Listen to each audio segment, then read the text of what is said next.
Video में हम heat exchanger पढ़ेंगे जो कि एचटीओ का एक टॉपिक है, हीट ट्रांसफॉर्मेशन का। ये पूरी एक यूनिट है और अच्छे खासे मार्क्स की हमारी आती भी है। इससे क्वेश्चन भी आते हैं, ज़्यादातर इंटरव्यू में इससे क्वेश्चन पूछे जाते हैं। इस वीडियो में हम हीट एक्सचेंजर के ऑलमोस्ट सारे टॉपिक कवर करेंगे, एक दो को छोड़ के। जैसे किस क्लासिफिकेशन क्या होता है हीट एक्सचेंजर का, कितने प्रकार से होते हैं। डायरेक्ट कॉन्टैक्ट हीट एक्सचेंजर होता है, इनडायरेक्ट कॉन्टैक्ट हीट एक्सचेंजर होता है। इनडायरेक्ट में होता है रीजनरेटर, रिक्यूपेटर। सही है। डिज़ाइन के बेस पे कितने प्रकार से बांटा जाता है इसे, बनावट के हिसाब से कितने हिसाब से बांटा जाता है इसे। और हीट एक्सचेंजर के इक्विपमेंट कितने प्रकार के होते हैं, कौन कौन से होते हैं, उनका काम क्या होता है। सही है। और इस पासेस देखेंगे, पासेस कितने प्रकार के होते हैं, पासेस क्या होता है उसके बारे में देखेंगे। एलएमटीडी हम नेक्स्ट वीडियो में कवर करेंगे। और हो सकेगा तो हीट एक्सचेंजर के जो टाइप हैं वो कवर करेंगे इसी वीडियो में। Double pipe heat exchanger, fish tube. ये एक 10 मिनट से 15 मिनट का लेक्चर में हम हीट एक्सचेंजर को कंप्लीट करने की कोशिश करेंगे। तो हीट एक्सचेंजर क्या होता है? हीट एक्सचेंजर एक ऐसा इक्विपमेंट होता है जो हॉट फ्लूइड से कोल्ड फ्लूइड की तरफ हीट का एक्सचेंज करता है, या कोल्ड से हॉट की तरफ, दोनों तरफ कर सकता है। हॉट से कोल्ड या कोल्ड से हॉट। जैसे आपका कोई कोल्ड फ्लूइड है, हॉट फ्लूइड है, तो उस हिसाब से हीट का एक्सचेंज कर सकता है। कॉन्टैक्ट टाइम क्या होता है? जितनी ज़्यादा हॉट एंड कोल्ड फ्लूइड आपस में एक दूसरे से कांटेक्ट करेंगे उतना ज़्यादा हीट का ट्रांसफ़र होगा। यानी अगर ये कोई ठंडी बॉडी और कोई गर्म बॉडी है, जितनी ज़्यादा आपस में मिली रहेगी या कांटेक्ट करेगी तो ठंडे से ज़्यादा गर्म में ज़्यादा देर तक कांटेक्ट टाइम और ट्रांसफ़र हीट का होगा। सही है। अब देखेंगे,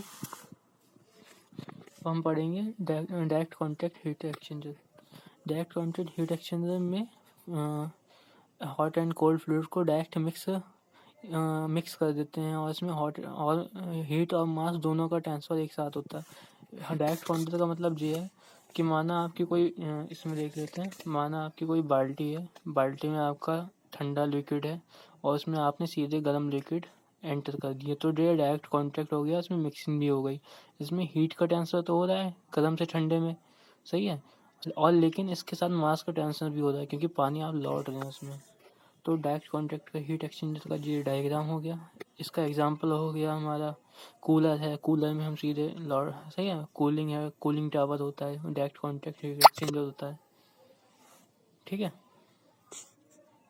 अब हम देखेंगे indirect contact heat exchanger. Indirect में क्या होता है? एक वॉल होती है इसमें हमारे वॉल के माध्यम से होता है। वॉल को एक साइड में कोल्ड फ्लूइड होता है, एक साइड में हॉट फ्लूइड होता है। सही है। तो इनडायरेक्ट में हमारा क्या होता है? हॉट फ्लूइड एक साइड होता है, कोल्ड फ्लूइड एक साइड होता है और बीच में वॉल के कारण हीट का ट्रांसफर हॉट टू कोल्ड या कोल्ड टू हॉट होता है। सही है। ये हमने देखा था कि इनडायरेक्ट पढ़ लिया हमने। अब इसके देखते हैं कितने टाइप होते हैं, रीजनरेटर और रिक्यूपेटर। तो इनडायरेक्ट हीट एक्सचेंजर हमारा दो प्रकार का होता है। सही है। रीजनरेटर और रिक्यूपेटर। रीजनरेटर वह फ्लूइड, वह हीट एक्सचेंजर होता है जिसमें hot and cold fluid solid surface पर अल्टरनेट सिंक व सोर्स का कार्य करता है। सही है। सॉलिड सरफेस होगी कोई, सही है, जैसे कोल्ड सरफेस है, ऊपर हॉट लिक्विड डाल दिया हमने, तो वो हीट एक्सचेंजर रहता है। इसका एडवांटेज रहता है, मैक्सिमम परफॉर्मेंस रहती है इसकी, और स्मॉल बल्क वेट के लिए ये यूज़ किया जाता है। इसका डिसएडवांटेज ये, इंटरनल कंबशन इंजन में इसका, गैस टरबाइन में इसका हीटर का यूज़ किया जाता है। रिक्यूपेटर पढ़ेंगे हम, और सरफेस हीट एक्सचेंजर भी कहते हैं जिसमें एनर्जी का ट्रांसफ़र हॉट फ्लूइड से कोल्ड फ्लूइड में मेटल वॉल के कारण किया जाता है। मतलब बीच में एक मेटल वॉल होगी। सही है। जो HOT, हॉट फ्लूइड से कोल्ड फ्लूइड में मेटल वॉल के द्वारा हीट का ट्रांसफर किया जाता है। मेटल वॉल के द्वारा हॉट एंड कोल्ड फ्लूइड आपस में सेपरेट किए जाते हैं। हीट एक्सचेंजर में हीट का ट्रांसफर हमेशा सरफेस के कारण होता है। सरफेस के कारण ही हीट का एक्सचेंज होता है। सही है। ठीक है। इसके एडवांटेज देख लेंगे, इजी बनावट होती है। सही है।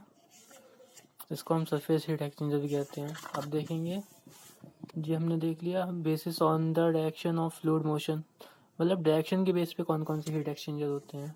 इसको हम इजी वे में समझें तो डायरेक्शन के हिसाब से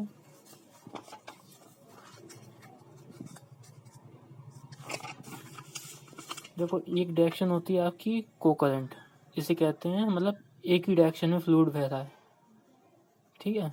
तो इसमें क्या होता है, जैसे हम बताएं,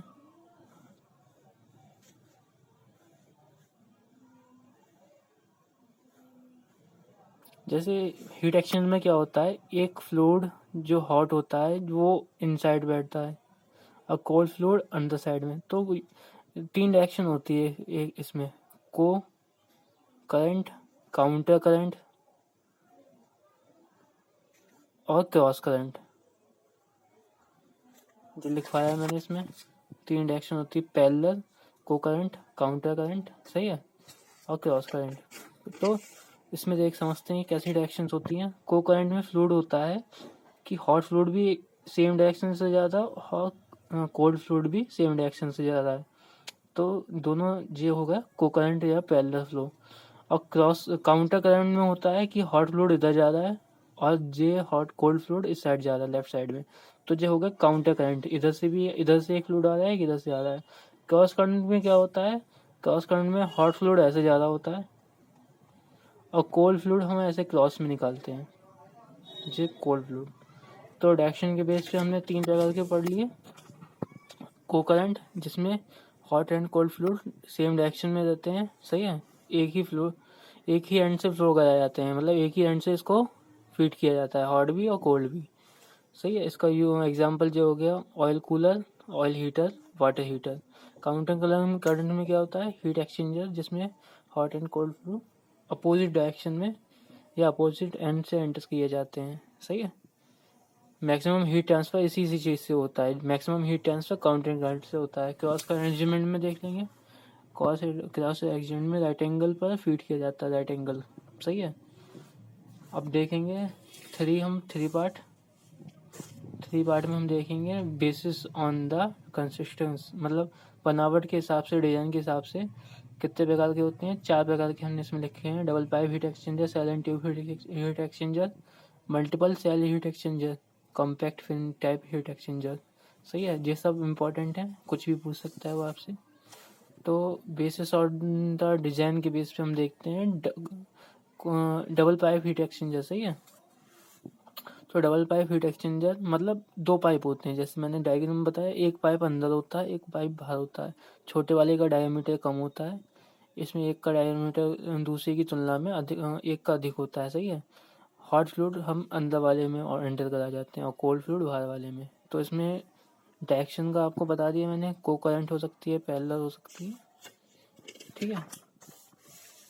देखेंगे साइलेंट ट्यूब हीट एक्सचेंजर क्या होता है। साइलेंट ट्यूब हीट एक्सचेंजर एक सेल होती है, सेल समझो एक बड़ा सा स्पेस होता है या बॉक्स टाइप होता है, सही है। उसमें क्या करते हैं, हम ट्यूब बिछा देते हैं, जैसे जो ट्यूब हमने लगा दी, ठीक है, जो ट्यूब हमने लगा दी, तो क्या होता है इसमें, सेल में हम मान लो हमने हॉट फ्लूइड रख दिया और इधर से इसमें हॉट फ्लूइड भरा हुआ है, सही है, सेल में, और कोल्ड फ्लूइड को हम इधर से एंटर करा दें, वो अंदर घूमता है, अब बाहर गर्म होते इसके कांटेक्ट से गर्म होकर हमें बाहर हॉट फ्लूइड प्राप्त होता है। तो कोल्ड हमने यहाँ एंटर कराया, और सेम अपोजिट कर सकते हैं, अगर हमें कोल्ड लिक्विड भरा है यहाँ से हॉट भेजे तो यहाँ पे थोड़ा टेम्परेचर कम मिलेगा हमें। तो ये एक सेल होती है, इसे सेल कहते हैं और इसे ट्यूब कहते हैं, इसलिए इसे कहते हैं साइलेंट ट्यूब हीट एक्सचेंजर। तो इसमें एक बड़े डायमीटर का सेल होता है जिसके अंदर ट्यूब सीट की हेल्प से ट्यूब लगी रहती हैं। ट्यूब सीट एक अभी आगे हम पढ़ेंगे इसके बारे में क्या होता है, इस चीज़ को ध्यान रखें कि ट्यूब सीट की मदद से ही हमारी ट्यूब्स अरेंज होती हैं। मतलब रखोगे किसे, अगर एक बड़े सेल में अगर आपने ट्यूब लगाई हैं तो वो ट्यूब सीट की हेल्प से, सीट सही है, हम टिकाएंगे उसे। इस हीट एक्सचेंजर में फ्लूइड सेल में तथा दूसरे फ्लूइड सेल के ट्यूब बंडल में फ्लो होता है। मतलब एक फ्लूइड हम सेल में फ्लो करेंगे, एक ट्यूब बंडल में, ट्यूब होती है उसके अंदर, सही है। अब देखेंगे हम यहाँ पे सेल एंड ट्यूब हो गया, डबल पाइप हमने देख लिया। और मल्टीपल सेल ऑन ट्यूब क्या होता है और देखेंगे फिन टाइप हीट एक्सचेंजर क्या होता है। तो मल्टीपल सेल के मतलब क्या हो गया, इसमें मल्टीपल सेल या and tubes passes heat exchanger. इसमें क्या होता है कि हम कई सारी सेल्स ले सकते हैं, सही है। मल्टीपल सेल हीट एक्सचेंजर में shells and tube heat exchanger का मॉडिफाई फॉर्म है। ये क्या है, मॉडिफाई। इसमें ज़्यादा हीट ट्रांसफर के लिए इसमें सेल्स की लेंथ का एरिया हम पाथ को इंक्रीज कर देते हैं। सेल की लेंथ इंक्रीज को मतलब सेल की लेंथ वही रहती है, सही है। इसलिए इन्हें मल्टीपल सेल देखिए, जैसे हमारी कोई सेल है, ठीक है। इसमें हम क्या करेंगे, इसके पाथ को इंक्रीज कर देंगे, सही है। हमने यहाँ से काट दिया, ठीक है, यहाँ से एक बैरियर लगा दिया, यहाँ से बैरियर लगा दिया। तो इसमें क्या करा हमने, इसके पाथ को इंक्रीज कर दिया। इसी को कहते हैं पासिस, ठीक है। आगे हम समझेंगे इसे डिटेल में क्या होता है पासिस। तो इसमें क्या करते हैं हम, इसकी लेंथ को बढ़ा देते हैं या इसके जो पाथ को बढ़ा देते हैं। तो मल्टीपल सेल में क्या होता है और मल्टीपल पाइप में क्या होता है, जैसे ये है, सही है। तो इसमें हम क्या करेंगे, पाइप आया, ठीक है, ऐसे ऐसे घूमते घूमते इसकी पाइप की लेंथ को बढ़ा देंगे। हम पढ़ते हैं compact type heat exchanger fin type के आते हैं। जैसे जनरली जो फिन टाइप से आता है, सही है। तो इसमें फिन टाइप्स देखा होगा, जैसे आपने मोटरसाइकिल्स होती हैं, सही है। उनकी जो आगे इंजन में क्या होता है, पिनें लगी होती, मतलब फिन्स होती हैं, ऐसे निकली होती है इंजन के आगे, सही है। दोनों साइड में इंजन के आगे ऐसे करके मतलब एक डिजाइन टाइप दी होती है। तो इसमें क्या होता है, जो हमारा इंजन होता है वो हीट छोड़ता है और फिन्स क्या करती हैं, उसमें उसका एरिया बढ़ा देती हैं। जैसे आपकी कोई बॉडी है, इसमें अगर मैं कुछ पेंच मतलब ऐसे बॉडी लगा दूं जिसमें हवा ज़्यादा, इसका एरिया बढ़ जाए, सही है, तो वो फिन्स होती हैं। तो इसका उपयोग कॉम्पैक्ट टाइप या फिन टाइप हीट एक्सचेंजर का यूज़ हम वेपर कंडेंसर में भी किया जाता है, हीटिंग व कूलिंग में किया जाता है। इसका मतलब यह है हीट एक्सचेंजर का यूज़ जहाँ पर फ्लूइड का हीट ट्रांसफ़र एरिया दूसरे फ्लूइड के हीट ट्रांसफ़र एरिया से बहुत कम होता है। जैसे इस पेन का अगर हीट ट्रांसफ़र एरिया इस सराउंडिंग के हिसाब से बहुत कम है, तो इसमें मैं क्या करूँगा, इसकी कुछ बॉडीज़ लगा दूँगा जिससे ये ठंडा बना रहे या गर्म ज़्यादा तेज़ हो, ठीक है। अब हम देखेंगे इक्विपमेंट्स क्या होते हैं shell and tube heat exchanger के। तो सेल एंड ट्यूब की हीट इक्विपमेंट होते हैं हमारे सेल्स के बारे में समझते हैं कि shell and tube heat exchanger का यूज़ इंडस्ट्री में मोस्टली किया जाता है क्योंकि हीट ट्रांसफर के लिए लार्ज एरिया प्रोवाइड करता है। अब देखते हैं इसके इक्विपमेंट, सेल्स क्या होती हैं, ट्यूब क्या होते हैं, ट्यूब अरेंजमेंट किस हिसाब से होता है, सही है। तो सेल एंड ट्यूब में एक सेल जो कि सिलेंड्रिकल केसिंग की होती है जिस पर ट्यूब बंडल पुट रहते हैं। ट्यूब बंडल मतलब ट्यूब्स पुट रहती हैं, सही है। एक सिलेंड्रिकल सेल होगी जिसके अंदर ट्यूब मोस्टली है कार्बन स्टील की बनी होती है। सेल का डायमीटर 5 mm से 11 mm तक ही इसका डायमीटर रहता है। ये तो हो गया सेल का, सेल के बारे में लिखोगे अगर आया तो। ट्यूब बंडल ये याद रखना कि इसमें ट्यूब बंडल पुट रहते हैं, सेल के अंदर ही जो ट्यूब बंडल रहते हैं ऐसे ऐसे करके। अब देखेंगे अब ट्यूब क्या होता है। ट्यूब का आउटसाइड डायमीटर 6 मीटर से ज़्यादा mm रहता है। ट्यूब की लेंथ होती है, जो लेंथ 0.5 mm जी लेंथ लिखी है, इसके बारे में पढ़ लेंगे। ट्यूब बंडल सेल्स के अंदर लगा होता है, सही है। जो बंडल होते हैं कई सारे ट्यूब्स होते हैं, ठीक है। जबकि सेल्स साइड फ्लूइड में ट्यूब सीट के लेफ्ट और राइट चैनल्स बने होते हैं। इन सब के बारे में बताएंगे। ट्यूब अरेंजमेंट के बारे में देख लो, बस ट्यूब के बारे में इतना देखो कि इसका डायमीटर जो होता है, इसका जो होती लेंथ और इसके बंडल के अंदर सेल्स जो लगे होते हैं। ट्यूब कितने प्रकार के होते हैं, स्क्वायर अरेंजमेंट और ट्रायंगुलर अरेंजमेंट। स्क्वायर अरेंजमेंट मतलब जे स्क्वायर अरेंजमेंट हो गया आपका, सही है। ऐसे करके समझो ट्यूब लगे हुए हैं, ठीक है। और ट्रायंगुलर अरेंजमेंट में क्या हुआ, जो ट्यूब्स लगी हैं ये होगा ट्रायंगुलर अरेंजमेंट, ठीक है। तो ट्यूब अरेंजमेंट दो प्रकार के होते हैं, स्क्वायर और ट्रायंगल। स्क्वायर अरेंजमेंट में ट्यूब स्क्वायर अरेंजमेंट में ट्यूब स्क्वायर में होती है। इसका एडवांटेज क्या होते हैं और डिसएडवांटेज पूरा लिख के आओगे, जो आप यही ज़्यादा पूछा जाता है। इसमें प्रेशर स्क्वायर अरेंजमेंट से क्या होता है, जिसका अरेंजमेंट हुआ है इसका प्रेशर ड्रॉप कम होता है, क्लीनिंग स्पेस अधिक होती है। क्लीनिंग स्पेस मतलब एक ट्यूब से दूसरे ट्यूब की बीच की दूरी, उसे कहते हैं क्लीनिंग स्पेस, जिसके कारण लेबर कॉस्ट कम होती है, मतलब इसकी देख रेख कम हो जाती है। लेबर कॉस्ट का मतलब है अगर हम देखेंगे साफ सफाई करेंगे, उसकी कॉस्ट होती है, उसे कहते हैं लेबर कॉस्ट। डिसएडवांटेज देख लेंगे, रेट ऑफ हीट ट्रांसफर इससे कम होता है, क्योंकि इसका अरेंजमेंट में ट्यूब लगी होती हैं। सही है, ये पढ़ लेंगे आप, हेडर चैनल के अंदर बने होते हैं। ठीक है, अब देखेंगे इसका ट्रायंगल अरेंजमेंट। ट्रायंगल अरेंजमेंट होती है जिसमें नंबर ऑफ ट्यूब्स इंक्रीज हो जाती हैं। ट्रायंगल अरेंजमेंट में क्या होता है, नंबर ऑफ ट्यूब्स इंक्रीज हो जाती हैं, जैसे हमने देखा है बीच में होंगे ऐसे ऐसे, तो नंबर ऑफ ट्यूब इंक्रीज हो गई इससे। ठीक है, एडवांटेज क्या होते हैं, नंबर ऑफ ट्यूब इंक्रीज हो जाती हैं। सही है, ये एडवांटेज हो गया। डिसएडवांटेज, सेल साइड में प्रेशर ड्रॉप इंक्रीज हो जाता है। सही है, और क्लीनिंग स्पेस कम हो जाता है, एक दूसरे की ट्यूब से जो क्लीनिंग स्पेस बताया था मैंने वो कम हो जाता है। अब देखेंगे इसका इक्विपमेंट। अभी हम इक्विपमेंट के बारे में देख रहे थे, सेल्स पढ़ा हमने, ट्यूब पढ़ा। सही है, अब देखेंगे ट्यूब कितने प्रकार की होती है। हमने ट्रायंगल पढ़ा एक और एक स्क्वायर अरेंजमेंट हमने देखा। ट्यूब पिच क्या होती है, क्लीनिनेस क्या होती है हमने बताया, एक ट्यूब से दूसरी ट्यूब के बीच की दूरी। सही है, वेफर्स देखेंगे, टेल आउट क्या होती है, प्रोसेस देखेंगे। तो अब देखते हैं हम ट्यूब पिच क्या होती है। तो पिच हमने देखा जैसे पिच बनी होती है, मैच खेलते हैं जिसमें एक बैटर होता है इस एंड पे, एक बैटर होता है इस एंड पे, इसी की को कहते हैं, इसकी बीच की दूरी को कहते हैं पिच। तो एक सेंटर से दूसरे ट्यूब के सेंटर की एडजेसेंट ट्यूब सेंटर से बीच की दूरी, मतलब ये पाइप है और ये पाइप है, एडजेसेंट क्या हुआ, इस पॉइंट से इसकी बीच की दूरी को ट्यूब पिच कहते हैं। सही है, एडजेसेंट ट्यूब सेंटर से बीच की दूरी को ट्यूब पिच कहते हैं। क्लीननेस क्या होती है मैंने बताया, एडजेसेंट ट्यूब के सरफेस से, जैसे मानो एक ट्यूब है आपकी, सही, इसका ये पूरा सरफेस कहलाया, और दूसरे ट्यूब के सरफेस तक की बीच की दूरी को क्लीननेस कहते हैं। इसका आउटसाइड डायमीटर 2.3 गुना से कम नहीं होना चाहिए।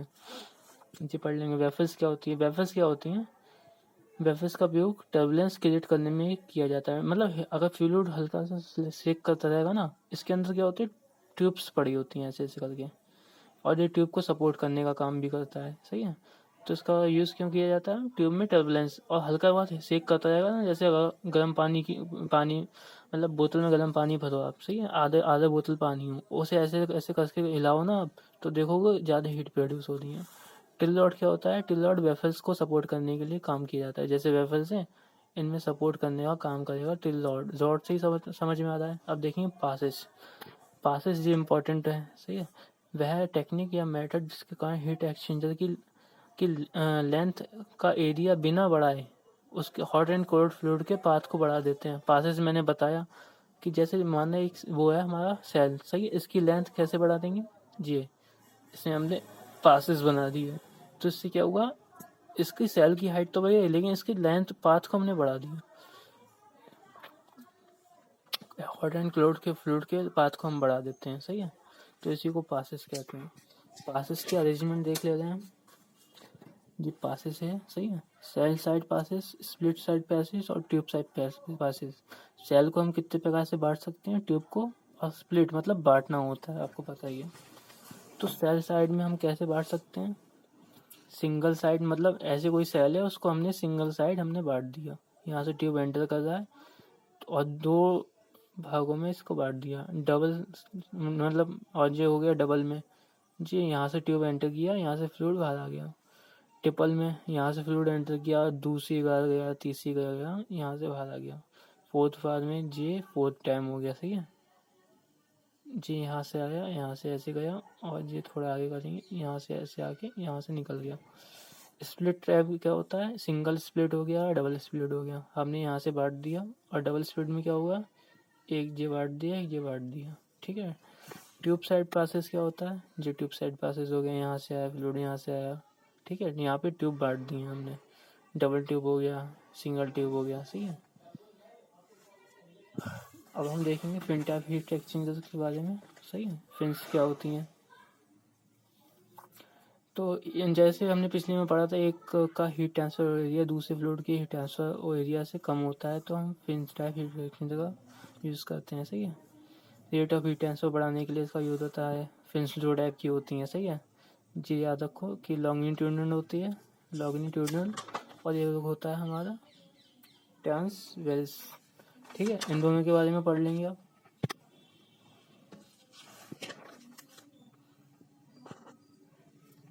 ठीक है, अब हम थोड़ा हीट एक्सचेंजर के बारे में देख लेते हैं। Double pipe heat exchanger, fixed tube heat exchanger और यू ट्यूब हीट एक्सचेंजर, इनके बारे में बस देखेंगे थोड़ा बहुत। डबल पाइप हीट एक्सचेंजर के मैंने बताया था, एक पाइप अंदर छोटा होता है, एक बड़ा होता है, इसी को डबल पाइप हीट एक्सचेंजर कहते हैं। इसमें दो पाइप होती हैं, hot and cold fluid pipe, और मतलब छोटे वाले पाइप में कोल्ड फ्लूइड और बड़े वाले में ऐसे ही करके है। हॉट एंड कोल्ड फ्लूइड की डायरेक्शन बाय को करंट, काउंटर करंट, ये सब होता है। सही है, को करंट में एक ही दिशा में बहता है। सही है, काउंटर करंट में अलग अलग, जिसके कारण हॉट एंड कोल्ड का कन्वर्जन कम हो जाता है, वगैरह वगैरह। ठीक है, जिसके डिज़ाइन हो गई डबल पाइप हीट एक्सचेंजर की। काउंटर करंट में फ्लूइड होता है, उसके बाद में बताया गया है। सही है, काउंटर करंट में अधिक हीट ट्रांसफर होता है, जो हॉट एंड कोल्ड, मतलब डबल पाइप हीट एक्सचेंजर का फिगर हो गया।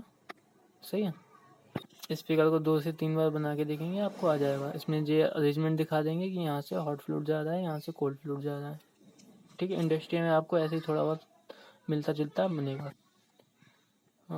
फिक्स ट्यूब हीट एक्सचेंजर क्या होता है। सही है, तो इसमें ट्यूब्स होती हैं, वो फिक्स होती हैं, दोनों तरफ बैंड की मतलब से फिक्स होती हैं। सेल एंड स्टील मटेरियल एक दूसरे से आपस में अल्टरनेट होती है, अटैच होती है, जिससे जिससे दोनों साइड एक चैनल कवर हो जाते हैं। ठीक है, इसके बारे में फिगर देख लेंगे। सही है, अब देखते हैं यूट्यूब ये ज़्यादातर पूछा जाता है, क्या करते हैं, हीट एक्सचेंजर को यू शेप में मोड़ देते हैं, उसी के बारे में। ठीक है, हीट एक्सचेंजर को यूट्यूब में हमने मोड़ दिया। ये इसका कुछ डायग्राम है, इसमें इन दोनों टाइप स्टेशनरी ट्यूब होती है। सही है, इनको फिक्स कर लेते हैं, बाकी आप पढ़ लेंगे ये। ठीक है, अब इस वीडियो हमने जो कवर किया, वीडियो लंबी हो गई है 22 मिनट की, लेकिन ऑलमोस्ट हमने यूट्यूब मतलब हीट एक्सचेंजर के सारे टॉपिक हमने इसमें कवर करे हैं, ओवरव्यू लिया है अच्छे से, जो आप एग्ज़ाम में लिख के आ सकते हैं। समझा दिया मैंने। ठीक है, एक टॉपिक बचा है आपका LMTD, ये हम सोचेंगे नेक्स्ट वीडियो में इसको कवर करते हैं। इस वीडियो में इतना ही।